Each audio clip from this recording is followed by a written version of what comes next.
was not Washington, but Columbia, in honor of Christopher Columbus. But Congress insisted that Washington change their name from Columbia because they thought it would be too confusing, that they would be confused with Washington, the District of Columbia. But somehow the name Washington would rectify that situation. Washington relented and named themselves Washington in honor of the first U.S. president. And with the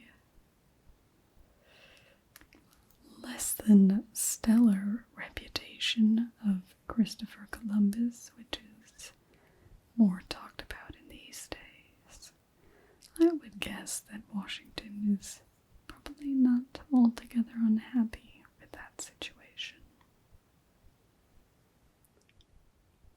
Welcome to Tingledom.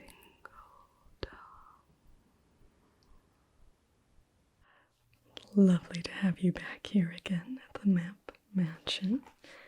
I did look, and yes, today you will be with Jenny. Actually just across the hall from us. Yes, just right in there. Did you know she's not actually from Tingledom? She's settled in nicely, hasn't she? She's actually an American citizen, yes. Grew up in America. Only been here for a little while. But I think she fits right in. Oh, yes, about the 7 days of maps. I do have a little bit more information, and I have been stowing this away, waiting for you to come. This is one of the maps.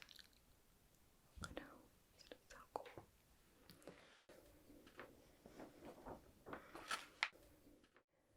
So, from what I understand, Edwina is going to be doing a century each day. So Monday is going to be 1500s, Tuesday 1600s, so on. And I think somehow, one century she has to do 2 days. I don't know exactly because there's not enough centuries to last 7 days, but it's definitely 7 days. So I'll keep my ear to the ground. When I know how I can get you in, I'll let you know. Okay. Well, go enjoy 1925 Washington. Very appropriate because that comes out of Edwina Mortensen's Atlas. Hello. So glad that we can continue our journey looking at the states in this 1925 atlas. I believe today, let's see, we've done Wyoming, done Wisconsin, we did West Virginia, which means today it's time for Washington. You can see the outline here. And I do like to orient us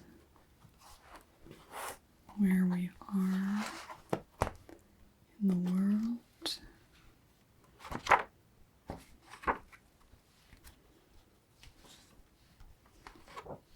Where's our U.S. map?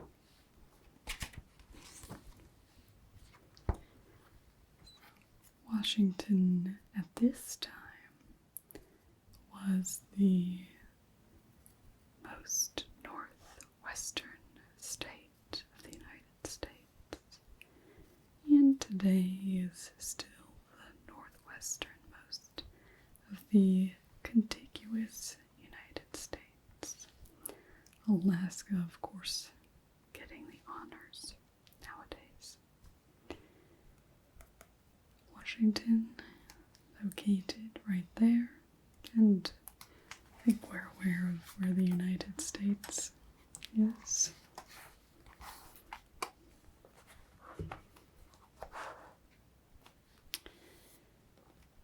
Washington borders the Pacific Ocean, and being the northernmost of the contiguous, also borders on Canada,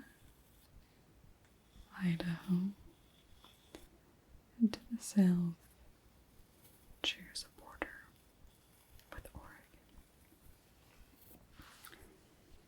Now let's see what our 1925 Washington looks like. See the Olympic Mountains, they look rather significant. Got the Table Mountains, the Cascade Mountains running through here. Very mountainous. You can almost see this division between the westernmost part, which looks more highly populated than this area. I'm guessing that this is the dry side of the mountain. We often see Saltoath Ridge.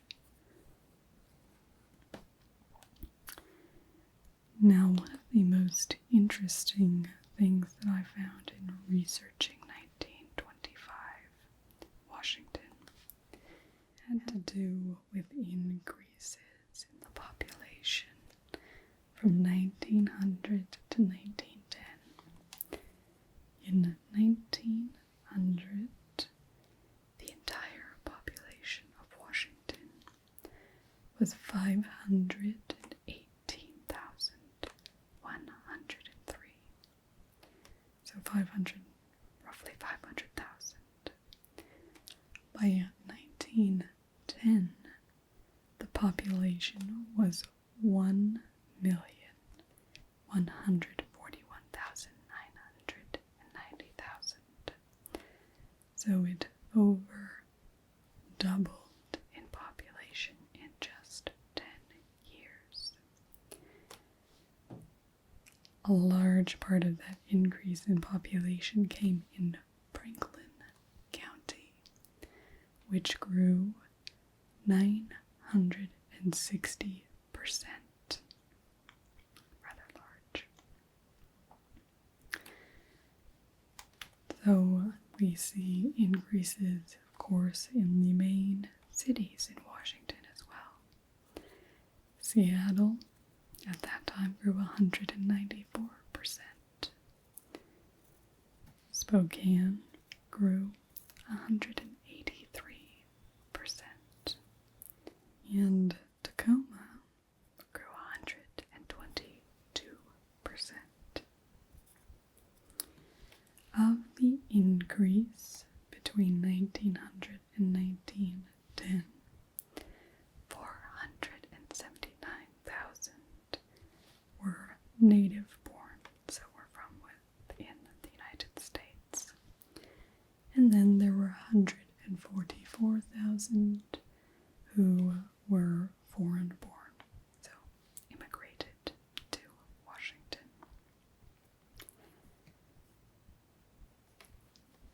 Now, I do have 4 establishments that happened in 1925.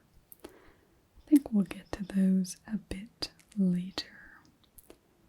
Let's do a little exploration.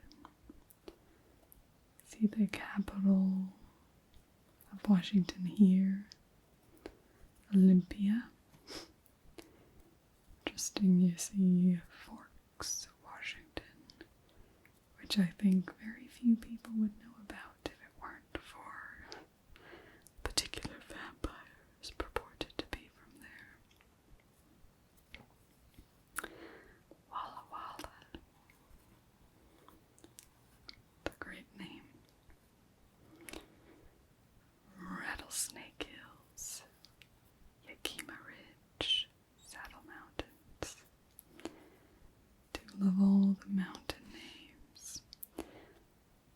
Washington is, of course, well known for receiving lots and lots of rainfall.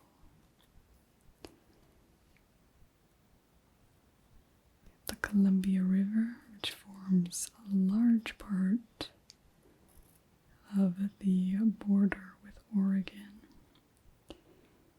and it makes its way up here. I wonder, how does it connect? Probably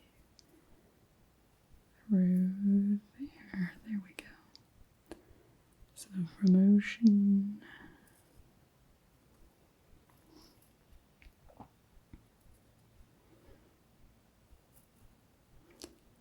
so they don't get to completely escape. Does Columbia go this way? Because this says Kettle River, I believe. Might be close to Kettle Falls if you've heard the story about Kettle Falls. It was a made up story. Eagle Gorge, Eatonville. Is that Hatton? Hatton. Bemis, Lint, Weber, Wheeler, Ephrata. And again, we see many of these towns connected through railroad. The important conveyance of travel at the time. Oysterville, Nahuta, Long Beach, Ilwaco, Hammond, Warrenton, Astoria. I think that's on the Oregon side. Now let's investigate our numbers at the back. I'd like to have a bit of a look. Index of principal cities of the world. Okay, index of the United States. New York, South Carolina, Washington. So we have, let's see, how many over a population of 10,000? 1, 2, 3, 4, 5, 6, 8, 9, 10. 10. Shall we go through those? Let's do this way. I'll read sideways from here. So Aberdeen at B2 has 15,337. So 15,000 is Aberdeen.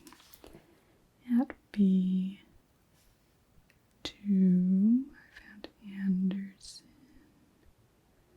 And where is Aberdeen? Aberdeen. Right here, 15,000. Under 15,000 would even get you on a state map nowadays. Next is Bellingham at C1. Bellingham has 25,585.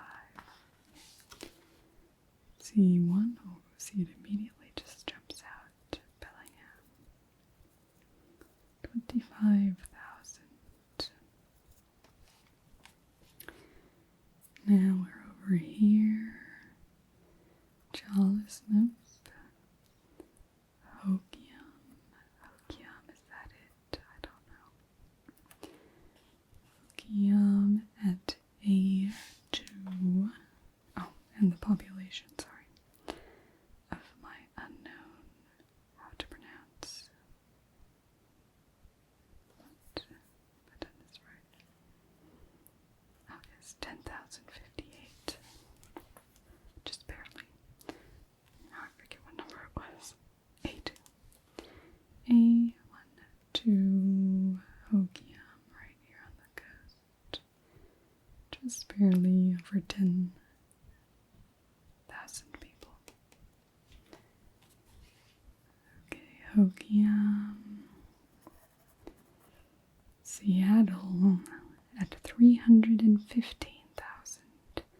Didn't look up to see what the modern population is, but I assume it's rather larger than that.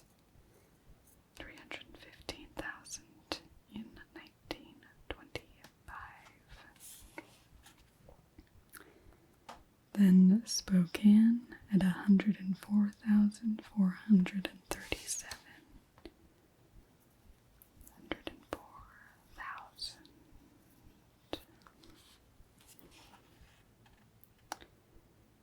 Spokane, Vancouver at 12,637. That's C4. Vancouver.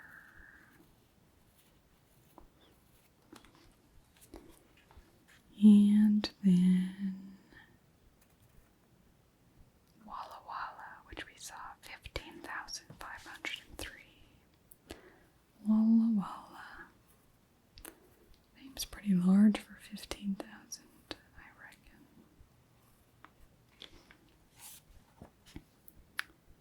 Did I skip over Tacoma? Yes, I did. Tacoma, it was 96,965. Guess turned on its side, it's easier to skip over some of these. Tacoma, Vancouver, Walla Walla, and finally Yakima at E3. 18,539. E1, 2, 3, Yakima. So that is it for cities and towns over 10,000 in population. Pretty crazy. Now let's move on to our 1925 establishments. What started in 1925 in Washington? The first is the Bayview State Park. This, we have a latitude and longitude, so it was 122.28, probably around here, and 48.29, probably in around here. Was donated to the state by Skagit County Agricultural Association. And it was 66 acres. Now, down in Vancouver was the beginning of the high school pharmacy. Edith and Ira Nelson started the high school store right across in the town from the high school.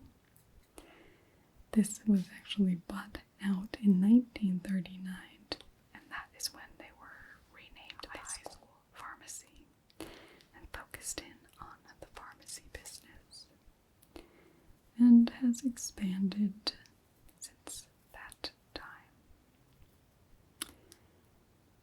Now in Everett, which is where? Let's see if it's on our list. We'll hope so, since I don't know where Everett is.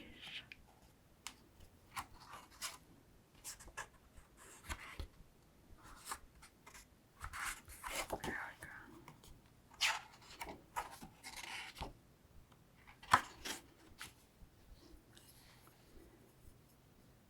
Everett, C1. Did we look at Everett?